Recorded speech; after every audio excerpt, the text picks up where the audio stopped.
और हमारे चुनावी बुलेटिन मेरा वोट मेरी सरकार में हमारी कोशिश रहेगी कि हम आपको भारतीय चुनाव के कुछ अनसुने रंगों से भी रूबरू करवाएं। आपको बता दें कि चुनावों में जितनी चर्चा पार्टी की होती है, पार्टी प्रत्याशियों की होती है, उतनी ही चुनाव चिन्हों की भी होती है। आइए आपको दिखाते हैं भारतीय चुनाव में इन चुनाव चिन्ह की कुछ कहानियां।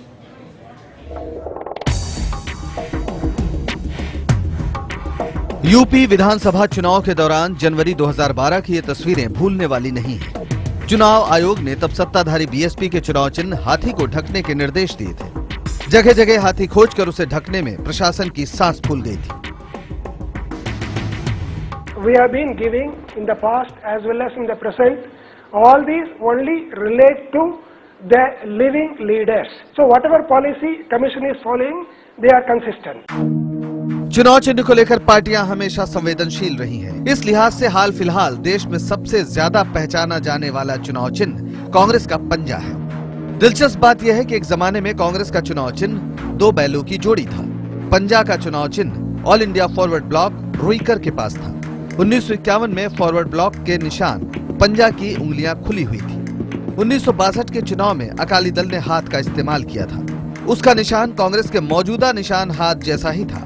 तब कांग्रेस का चुनाव चिन्ह 2 बैलों की जोड़ी था। लेकिन 1969 में कांग्रेस के 2 फाड़ होने पर ये चिन्ह जब्त कर लिए गए। कामराज के नेतृत्व वाली कांग्रेस को चरखा चुनाव चिन्ह मिला, जबकि नई कांग्रेस को गाय और बछड़े का चिन्ह मिल गया। 1977 में जब देश में आपातकाल खत्म हुआ तो चुनाव के बाद चुनाव आयोग ने इंदिरा गांधी की कांग्रेस का चुनाव चिन्ह गाय और बछड़ा जब्त कर लिया।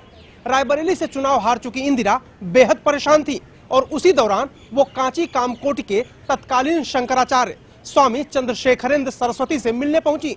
स्वामी चंद्रशेखरेंद्र सरस्वती ने हाथ उठाकर उन्हें आशीर्वाद दिया और हाथ के पंजे को चुनाव चिन्ह बनाने की सलाह भी दी।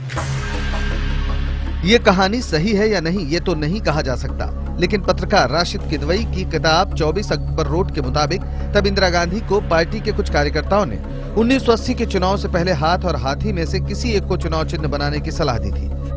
इंदिरा गांधी ने हाथ का चुनाव किया। 1980 के चुनाव में ही बीजेपी ने कमल को अपना चिन्ह बनाया। बीजेपी के पूर्व अवतार जनसंघ का चिन्ह दीपक हुआ करता था। 1977 में जनसंघ जब जनता पार्टी का हिस्सा बना तब उसका निशान हलधर के साथ था। बीएसपी के हाथी की कहानी भी ऐसी ही दिलचस्प है। 1984 में बहुजन समाज पार्टी का गठन हुआ। 1951-52 के चुनाव चिन्ह में हाथी all India schedule caste federation का निशान था। The making of the Dalit public in north India किताब के लेखक सामाजिक इतिहासकार बद्री साहब अम्बेडकर ने बौद्ध धर्म अपनाया था। बौद्ध धर्म के प्रतीकों में से एक हाथी दलितों के करीब हो गया, लिहाजा बीएसपी ने चुनाव चिन्ह के तौर पर हाथी को चुना। Bureau report, Delhi, IBN 7।